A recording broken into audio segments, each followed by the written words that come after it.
साथियों नमस्कार, मैं हरिगोविंद तिवारी आप सभी का इस विशेष और आधिकारिक मंच पर हार्दिक स्वागत करता हूं, जहां आपको हमेशा कर्मचारियों और पेंशन भोगियों से जुड़ी हर प्रामाणिक और सबसे सटीक जानकारी समय पर मिलती है। अगर आपने अभी तक हमारे इस मंच को सब्सक्राइब नहीं किया है तो भविष्य में भी ऐसी ही हर महत्वपूर्ण और बड़ी खबर पाने के लिए इसे तुरंत सब्सक्राइब करके घंटी का बटन जरूर दबा लें, ताकि कोई भी जरूरी अपडेट आपसे कभी छूटने न पाए। आज का यह विशेष प्रसारण और विस्तृत विवरण देश भर के लाखों केंद्रीय कर्मचारियों और लगभग 65 लाख पेंशन भोगियों के लिए बेहद ऐतिहासिक और जीवन से जुड़ा हुआ साबित होने वाला है। अगर आप सरकारी सेवा से सेवानिवृत्त हो चुके हैं या वर्तमान में कार्यरत हैं या आपके परिवार में कोई बुजुर्ग पेंशनर मौजूद है तो इस जानकारी को बहुत गहराई से समझना आपके लिए आवश्यक है, क्योंकि आज हम सिलसिलेवार तरीके से उन तमाम बड़े नीतिगत फैसलों, भावी संभावनाओं, आधिकारिक घोषणाओं और कर्मचारी संगठनों की उन मजबूत मांगों पर बात करेंगे जो आने वाले दिनों में आपके वेतन, एरियर, महंगाई भत्ता, महंगाई राहत और 8वें वेतन आयोग के ढांचे को सीधे प्रभावित करने वाली है। मेरी आप सभी से एक विशेष गुजारिश है कि इस पूरे विवरण को बिना रोके शुरू से लेकर अंत तक लगातार जरूर देखें, ताकि व्यवस्था के स्तर पर चल रही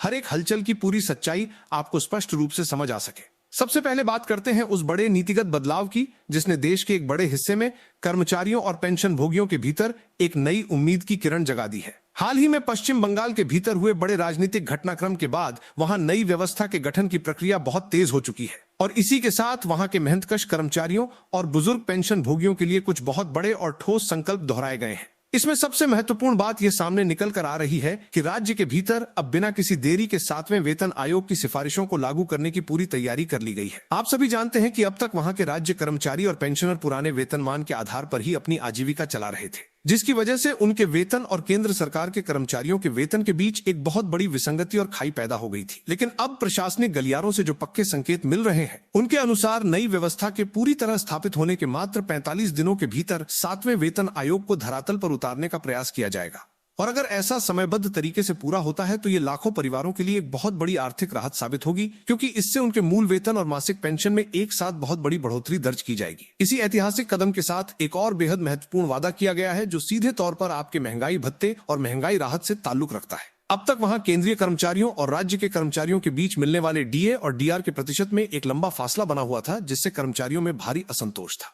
लेकिन नई व्यवस्था के तहत अब यह पूरी तरह साफ कर दिया गया है कि राज्य के कर्मचारियों और पेंशन भोगियों को भी ठीक केंद्र सरकार के समरूप ही महंगाई भत्ता और महंगाई राहत प्रदान की जाएगी। इसका सीधा और व्यावहारिक मतलब यह हुआ कि भविष्य में जब भी केंद्र सरकार अपने कर्मचारियों का डीए बढ़ाएगी, ठीक उसी वक्त और उसी अनुपात में राज्य के आश्रितों को भी उसका पूरा लाभ स्वतः मिल जाएगा। यह व्यवस्था न केवल उनकी हर महीने होने वाली आय को मजबूत करेगी, बल्कि आज की इस दौर की कमरतोड़ महंगाई के बीच उनके खर्चों को संभालने में भी एक बड़ा संबल प्रदान करेगी। इसके साथ ही जो महंगाई भत्ते और महंगाई राहत का एरियर पिछले एक लंबे समय से फाइलों में दबा और लंबित पड़ा हुआ था, उसे भी प्राथमिकता सूची में सबसे ऊपर रखकर जल्द से जल्द भुगतान करने का भरोसा दिया गया है, जिससे सेवानिवृत्त बुजुर्गों को एक मुश्त मोटी रकम मिलने का रास्ता पूरी तरह साफ होता दिखाई दे रहा है। अब बात को आगे बढ़ाते हुए उस सबसे बड़े मुद्दे पर आते हैं जो इस समय देश के हर दफ्तर और हर पेंशन भोगी संगठन की बैठकों में सबसे ज्यादा गूंज रहा है, और वो मुद्दा है 8वें वेतन आयोग के गठन से ठीक पहले सरकार के सामने रखी जा रही मजबूत मांगे। रेलवे और अन्य केंद्रीय सेवाओं के एक बहुत बड़े कर्मचारी महासंघ द्वारा शासन के शीर्ष स्तर पर एक अत्यंत विस्तृत और व्यावहारिक मांग पत्र सौंपा गया है,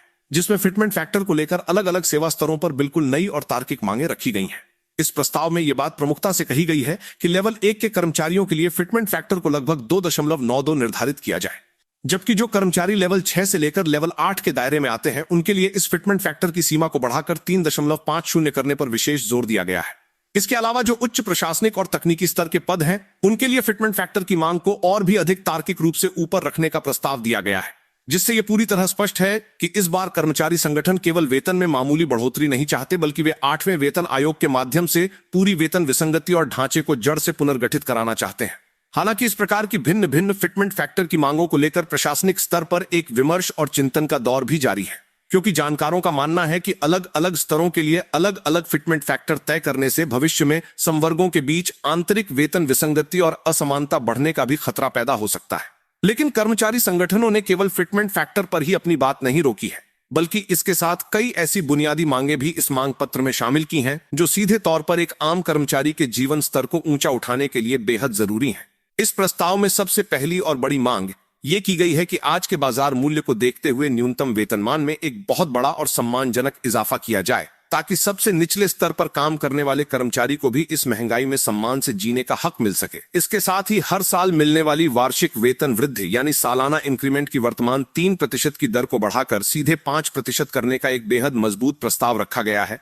और यह भी कहा गया है कि जब भी किसी कर्मचारी की पदोन्नति यानी प्रमोशन हो तो उसे वर्तमान व्यवस्था के अतिरिक्त 2 विशेष अग्रिम इंक्रीमेंट का लाभ दिया जाए ताकि उसकी मेहनत का उसे सही प्रतिफल मिल सके। बच्चों की पढ़ाई लिखाई के खर्चों को ध्यान में रखते हुए शिक्षा भत्ते के दायरे और राशि को व्यापक रूप से बढ़ाने की बात कही गई है और साथ ही सेवाकाल के दौरान मिलने वाले लीव एनकैशमेंट यानी अर्जित अवकाश के बदले मिलने वाले नकद भुगतान की अधिकतम सीमा को वर्तमान के 300 दिनों से सीधे दोगुना करके 600 दिन करने की एक बेहद साहसिक मांग भी इस दस्तावेज में जोड़ी गई है। इसके अतिरिक्त देश के महानगरों और छोटे शहरों के बीच रहने के खर्च के बड़े अंतर को देखते हुए मकान किराया भत्ता यानी HRA की दरों को शहरों के वर्गीकरण के हिसाब से 10% से लेकर सीधे 40% तक पुनर्गठित करने की मांग की गई है ताकि बड़े और महंगे शहरों में तैनात कर्मचारियों को अपनी जेब से भारी रकम न चुकानी पड़े। ऐसी चर्चा के बीच अब एक ऐसी बेहद व्यावहारिक और राहत देने वाली डिजिटल तकनीकी खबर का रुख करते हैं जो देश के करोड़ों डाकघर खाता धारकों और बुजुर्ग पेंशन भोगियों के लिए घर बैठे जीवन को आसान बनाने वाली साबित होगी। भारत सरकार के संचार मंत्रालय के अंतर्गत आने वाले डिपार्टमेंट ऑफ पोस्ट द्वारा एक बेहद अत्याधुनिक और जनोपयोगी डिजिटल सेवा की शुरुआत कर दी गई है, जिसके तहत अब आप अपने डाकघर के किसी भी बचत खाते या योजना में अपने नॉमिनी यानी वारिस का नाम घर बैठे ही ऑनलाइन माध्यम से जोड़ सकते हैं। उसमें किसी भी प्रकार का संशोधन कर सकते हैं या पुराने नाम को हटाकर नया नाम दर्ज कर सकते हैं। आप सभी इस बात से भलीभांति वाकिफ हैं कि पहले इस एक छोटे से काम के लिए बुजुर्गों को लंबी लाइनों में लगना पड़ता था, डाकघर के चक्कर काटने पड़े थे, जटिल कागजी फॉर्म भरने पड़ते थे और कई बार तो हफ्तों तक रिकॉर्ड अपडेट ही नहीं हो पाता था। लेकिन अब इंटरनेट बैंकिंग और डिजिटल पोर्टल के माध्यम से इस पूरी प्रक्रिया को कागज रहित और 100% ऑनलाइन बना दिया गया है, जिसका सबसे बड़ा और सीधा विधिक लाभ ये होगा कि आपके द्वारा किया गया कोई भी बदलाव तुरंत केंद्रीय सर्वर पर अपडेट हो जाएगा और उसे पूरी तरह से कानूनी रूप से वैध माना जाएगा, जिससे भविष्य में किसी भी अप्रिय स्थिति में आपके परिवार या आश्रितों को अपनी ही जमा पूंजी निकालने के लिए दफ्तरों के चक्कर नहीं काटने पड़ेंगे।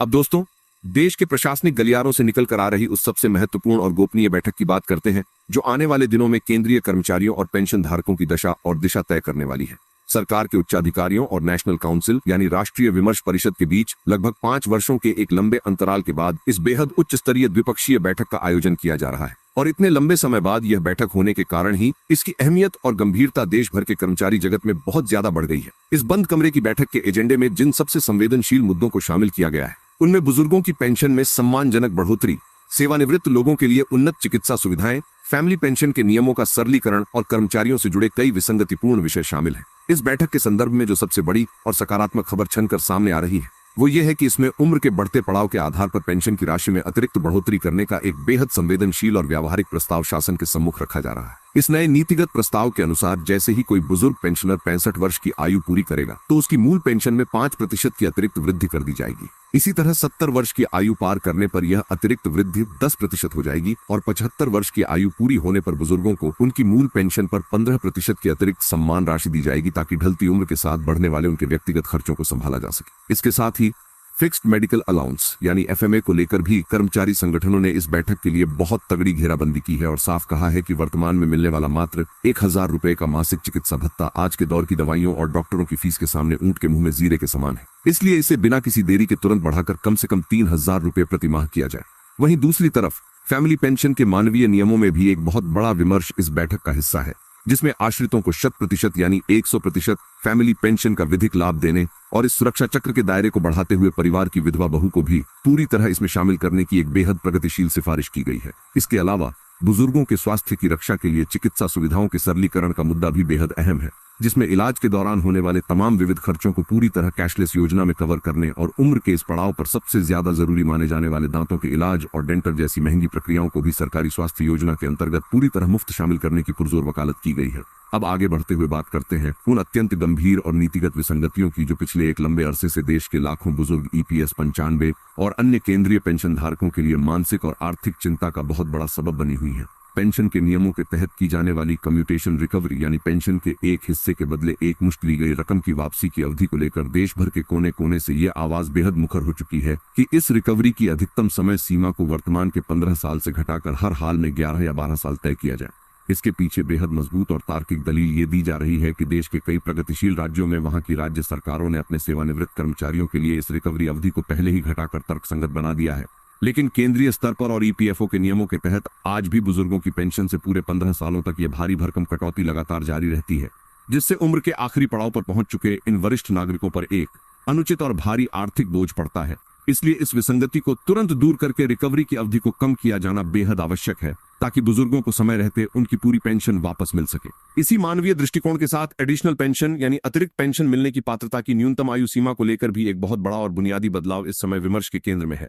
वर्तमान सरकारी व्यवस्था के नियमों के अनुसार किसी भी पेंशन भोगी को अतिरिक्त पेंशन का लाभ 80 वर्ष की अत्यंत परिपक्व आयु पूरी करने के बाद ही मिलना शुरू होता है, लेकिन कर्मचारी संगठनों और सामाजिक विचारकों द्वारा इस सीमा को घटाकर सीधे 65 वर्ष से ही क्रमिक रूप से शुरू करने की एक बेहद जायज मांग उठाई जा रही है। इस मांग के पीछे जो सबसे बड़ा और कड़वा सच सामने रखा गया है वो ये है कि हमारे देश में एक आम नागरिक की औसत जीवन प्रत्याशा यानी जीने की औसत उम्र ही लगभग 70 से 75 वर्ष के आसपास सिमट कर रह गई है। ऐसे में किसी भी कल्याणकारी लाभ को 80 वर्ष की आयु के बाद लागू करना पूरी तरह से अव्यावहारिक और अधिकांश बुजुर्गों के साथ एक तरह का मजाक बन जाता है, क्योंकि बहुत कम लोग उस उम्र तक जीवित रह पाते हैं। इसलिए यदि सरकार इस मानवीय मांग को स्वीकार करते हुए इसे 65 वर्ष की आयु से ही लागू कर देती है, तो देश के एक बहुत बड़े हिस्से के बुजुर्ग पेंशन धारकों को उनके जीवन काल में ही इसका वास्तविक और सीधा विधिक लाभ मिल सकेगा। इसके अलावा ख्याल भत्ता और महंगाई राहत की गणना करने वाले मौजूदा फॉर्मूले और उसकी समीक्षा की समय सीमा में भी एक बहुत बड़े क्रांतिकारी बदलाव को लेकर लगातार विमर्श चल रहा है। आप सभी जानते हैं कि वर्तमान व्यवस्था के तहत हर 6 महीने के अंतराल पर महंगाई के आंकड़ों को देखकर अमूमन 2% से लेकर